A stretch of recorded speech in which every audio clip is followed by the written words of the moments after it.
The sand bites like glass under her boots. Afghanistan, forward operating base. Chaos wrapped in dust and diesel smoke. Soldiers shouting coordinates. The crack of distant gunfire threading through the heat. And there she is face down in the dirt. Specialist Madison Gray, small frame, quiet eyes, uniform hanging loose on her shoulders. Staff Sergeant Bryce Holly's just shoved her. Again. Get up, Gray. His voice cuts through the noise like a blade, boots inches from her face. You think the enemy's gonna wait for you to catch your breath. You're a liability. You don't belong here. She doesn't respond. She never does. Around her, the rest of the team laughs. Someone mutters why'd they even send her. Another kicks dust in her direction. She gets up slowly, silent, head down, weak. At least that's what they see. But here's the thing about being underestimated. It's the sharpest weapon you'll ever carry. Madison Gray, 24 years old, transferred into this unit 3 weeks ago.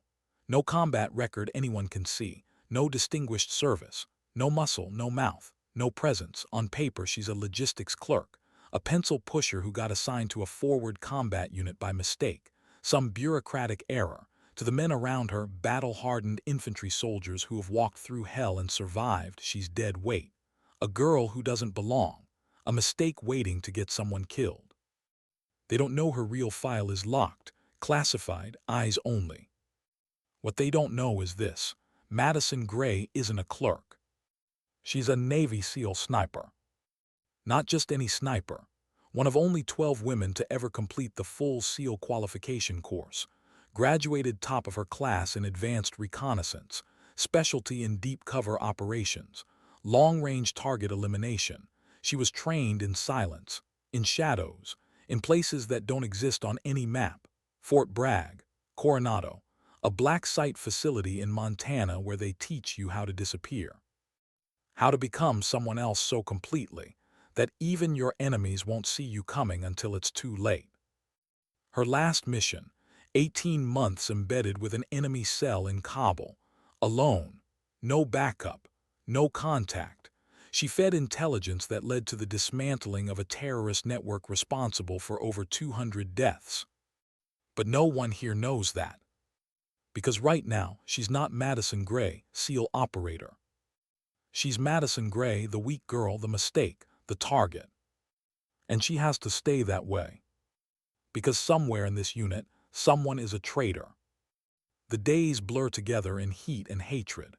Every morning, Sergeant Hollies makes her do extra drills, push-ups in the sand until her arms shake, runs with full gear until she's gasping. He calls it toughening her up. The others call it entertainment. "You're pathetic, Gray," he says, standing over her as she struggles through her 50th push-up. "I've seen wounded dogs with more fight in them." She says nothing. At meals, she sits alone. The other soldiers won't even look at her. When she walks by, conversations stop. Whispers start. "She's going to get us killed. Why doesn't command send her home? Probably slept her way into the unit." The words cut, but she doesn't flinch, doesn't react because she's watching every face, every movement, every inconsistency. Twice, supply routes have been ambushed with perfect timing. 3 times, patrol schedules have leaked. Someone is feeding information to the enemy, someone in this camp, someone close. And her mission is to find them. But it's getting harder. Not because of the physical abuse. She's endured worse in SEAL training. It's the isolation, the loneliness, the constant act of being weak when every instinct screams to fight back. One night during a mortar attack, she watches from the bunker as Hollies and his squad return fire. She sees his positioning sloppy, exposed. She could tell him, could save his life, but she stays silent, because Madison Gray, the clerk, wouldn't know better. Still, something gnaws at her, a memory. Her instructor's voice from Montana. The hardest part of deep cover isn't lying to the enemy, it's lying to the people who think they're on your side. She's starting to understand what he meant. There's a weight to pretending you're nothing when you're everything. A cost that doesn't show up in mission reports. It's the moments when someone looks through you like you're invisible, when laughter follows you down the hall, when you bite your tongue so hard you taste blood. She lies in her bunk at night, staring at the ceiling, thinking about her team back in Coronado, the ones who know who she really is, the ones who call her ghost because of how she moves, how she disappears, how she strikes. Here she's a ghost in a different way, a shadow no one respects. And it's eating at her. But every time doubt creeps in, she remembers why she's here. The lives at stake, the mission, the oath she took. So she gets up the next morning, puts on the uniform, takes the abuse, and watches. Always watching. Because somewhere in this camp, someone is selling out American soldiers. And when she finds them, they'll never see her coming. That's the thing about silence. It's not weakness. It's strategy, it's patience, it's power wrapped in stillness. And Madison Gray, she's been silent long enough. Then it happens. Day 19. Hollis gets orders. Escort a high-value intelligence officer to a coalition meeting 15 clicks north. High risk, narrow roads, perfect ambush territory. He picks his team.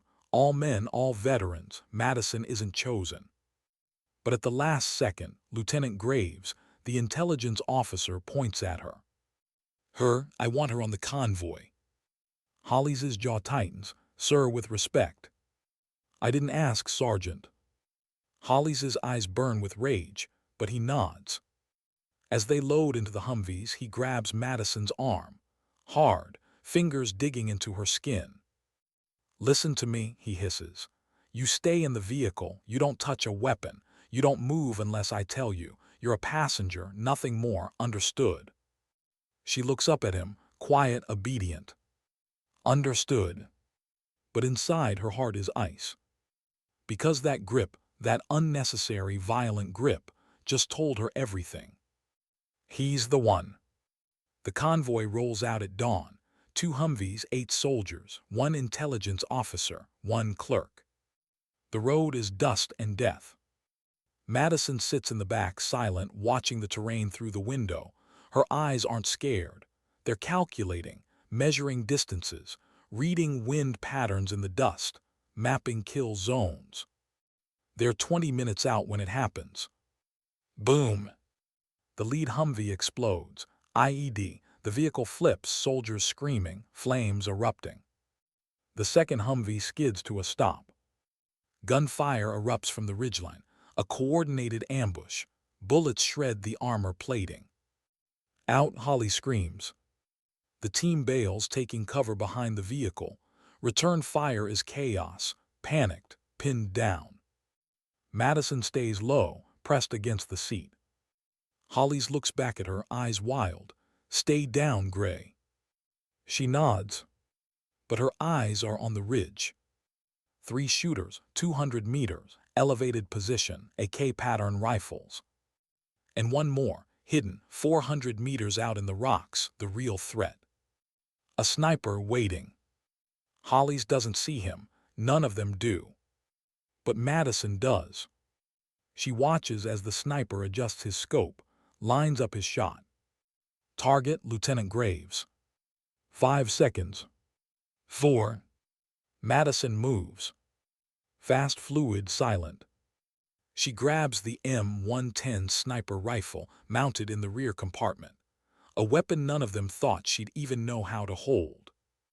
Holly sees her. Gray, what the? She's already out of the vehicle, prone position, weapon shouldered, breathing controlled. The world goes quiet. No chaos, no bullets, no screams. Just her, the rifle, and the target. She calculates. Distance 412 meters, wind 3 knots left to right, elevation 12 degrees, heart rate 58 BPM. She exhales slowly and pulls the trigger. Crack! The enemy sniper drops. Holly stares, frozen. Madison shifts. Crack shooter 2 on the ridge, down. Crack shooter 3, down. Crack shooter 1, down. 4 shots, 4 kills, 12 seconds. The ambush is over. Silence falls like a curtain. Madison stands, calm, slings the rifle over her shoulder. She walks back to the Humvee, doesn't say a word. Hollis is staring at her like she's a ghost. What the hell are you? She looks at him, cold, steady. Logistics. The ride back to base is silent. No one speaks. No one looks at her, but everything has changed. Hollis sits rigid in the front seat, his jaw clenched, his hands shaking, not from fear, from fury, from betrayal, because he knows she knows. Madison sits in the back, rifle across her lap, eyes forward. She doesn't gloat, doesn't smile. This isn't a victory, not yet. When they pull through the gates, Hollis jumps out before the vehicle even stops. He disappears into the command tent without a word. Madison watches him go. And she knows the clock is ticking. That night she sits in the command tent with Lieutenant Graves and 2 officers from Naval Special Warfare Command. The air is thick, tense. "We ran the analysis," Graves says, sliding a folder across the table. "The ambush was too precise. They knew our route, our timing, our vehicle count." Madison nods. "It was Hollis." Graves raises an eyebrow. "You're sure?" "I've been watching him for 3 weeks. He's the only one with access to route intel and external comms. He's been selling information to an insurgent contact for cash." She pauses. "And today he grabbed my arm to stop me, to control me, because he knew what was coming." One of the officers leans forward. "Can you prove it?" Madison reaches into her pocket, pulls out a small recording device. "I planted this on him 2 days ago. Everything's on here. Conversations, coordinates, payments." She presses play. Hollis's voice fills the tent, clear, damning treason. Graves exhales slowly. "We'll handle it from here." Madison stands. "One more thing." "What?" "When you arrest him, let me be there." Graves smiles faintly. "Wouldn't have it any other way." An hour later, Madison stands in the shadows as MPs surround Hollis's bunk. They pull him out, cuff him. He's screaming, denying, swearing. Then he sees her, standing there, calm, unbroken. His face goes white. "You." She steps forward. "Yeah, me." He lunges. "You little." An MP slams him back. Madison doesn't move, just watches. "You thought I was weak. You thought I didn't belong. You thought you could break me." She leans in. "But I was never the one breaking." They drag him away. She doesn't watch, just turns and walks back into the night. 2 weeks later, Madison stands in a clean uniform in front of a small formation. The soldiers who laughed at her, ignored her, pushed her down, they're all watching now. A Navy SEAL commander steps forward and pins a commendation on her chest. Specialist Madison Gray, for exceptional valor, intelligence work, and marksmanship under fire, and for successfully identifying and neutralizing a critical security threat. You are hereby recognized for service beyond expectation. Applause not loud, but real. She doesn't smile, just nods. Later, one of the soldiers from Hollis's squad approaches her. "Gray, he swallows. "I'm sorry for everything." She looks at him. "You didn't know who I was, but you knew I was human, and you treated me like I wasn't." He nods, ashamed. "Don't forget that." And she walks past him.